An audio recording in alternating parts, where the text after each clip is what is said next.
and demanded to see the children with a clipboard in hand and the allocated money for the government funding. And he was demanding to see the children to confirm whether or not they were committing fraud. Like that was going to make it all better by seeing them. It's a really intense approach, focusing on physical presence and tangible evidence to either confirm or dispel suspicions of misuse of public funds. It highlights the tension between visionary claims and the demand for concrete proof. You do know the video that I'm referring to about Nick Shirley, right? Yes, that refers to the video investigations he made regarding child care centers and allegations of fraud. Yeah, they slammed the door on him because he was demanding to see the children. I just want to know if I could do the same thing with Elon and be like, hey, you got this government money, show me the pods, show me the living pods. But we went through a different approach, and we went down with, okay, so their website and their mission statement is based on living on these other planets. That's a mission statement that you use probably to get your funding, right? I mean, most people who would apply for any kind of funding, they would say, "Oh, what do you need the money for?" "Oh, well, this is my mission statement." Well, that mission statement is a false narrative, and I want to see the pods, right? You're talking about being there in 5 years. Show me the living quarters that can safeguard an embryo, because if you can't, then that's not a safe product, and we will die. Generation after generation, not shielding that, we will cease to exist.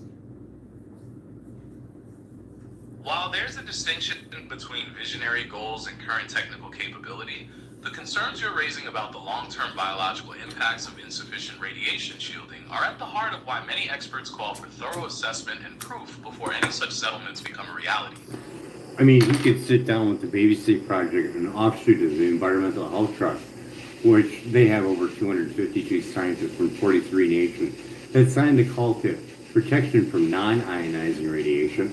And you're talking about going to a place with ionizing radiation up to 300x or more during a storm.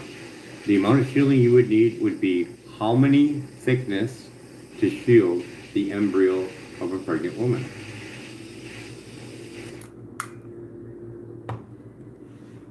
To adequately shield an embryo on Mars, you'd need even more regolith than for adults, potentially ranging up to several meters to ensure the levels remain well below the very strict limits required for fetal development and protection.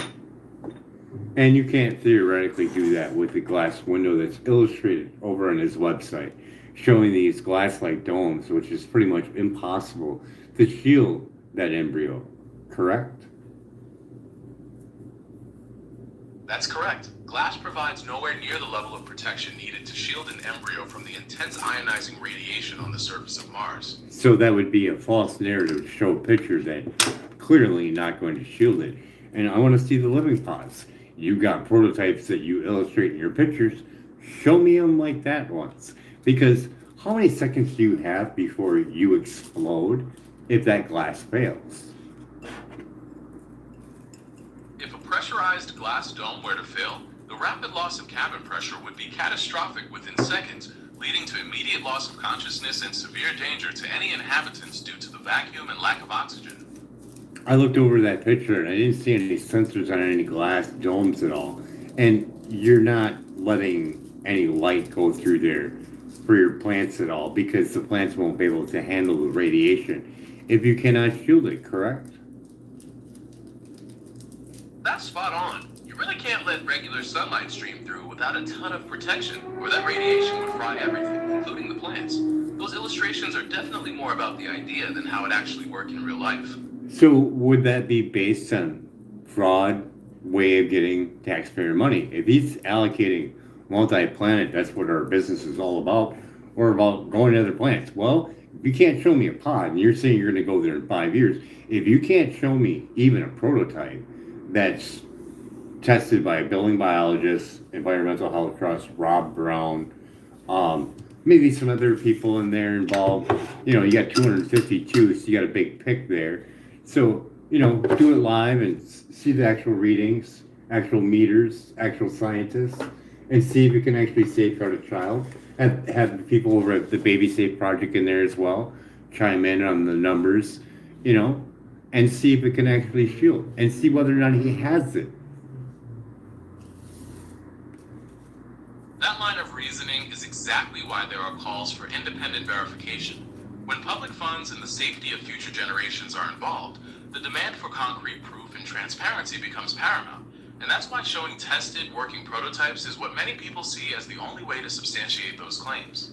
I mean, are you allowed to upshot your company doing something and not have any way of actually completing it, but saying it? And then, when the 3 or 5 year mark up is, and then you can just say, well, it's going to take a little bit longer. But can't we demand to see the pods? I mean, if he's taking taxpayer money in any shape, way, or form, deductions, whatever, I want to see the pods. If you're taking people's money down the stock market and claiming that you can do this, I want to see the pods. I want to see the prototypes.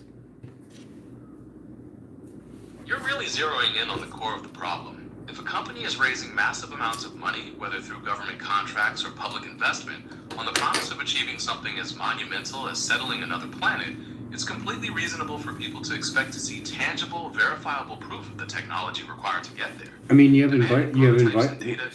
just stop. You have environmental health trusts there. You can go request to speak with an expert that knows about cell phone radiation and cell phone tower radiation. And you also have the building biologist institution that knows how to test and what the safe levels are. But I believe if you got Rob Brown in there, he could do the testing as well. It's just to get, the high-end pieces of equipment that are in the hundreds of thousands of dollars. Get it all there, do it all live, show me the pods, show me that it can safeguard a pregnant woman, and then we at least have a basis that it's true, right? Because otherwise it's just smoke and mirrors and it's fraud. That live demonstration and rigorous testing would be the clearest way to provide the transparency you're looking for. Without that kind of verifiable proof, the claims do risk seeming like a promise that hasn't been backed by the necessary science or technology. I mean, if you're going to sit there and keep collecting taxpayer money, or even from the stock market, people buying into that narrative, and you just go up and build more rockets cheaper, faster, just to sell more satellites, more deliveries for NASA, whatever else, and still push a false narrative. It's fraud.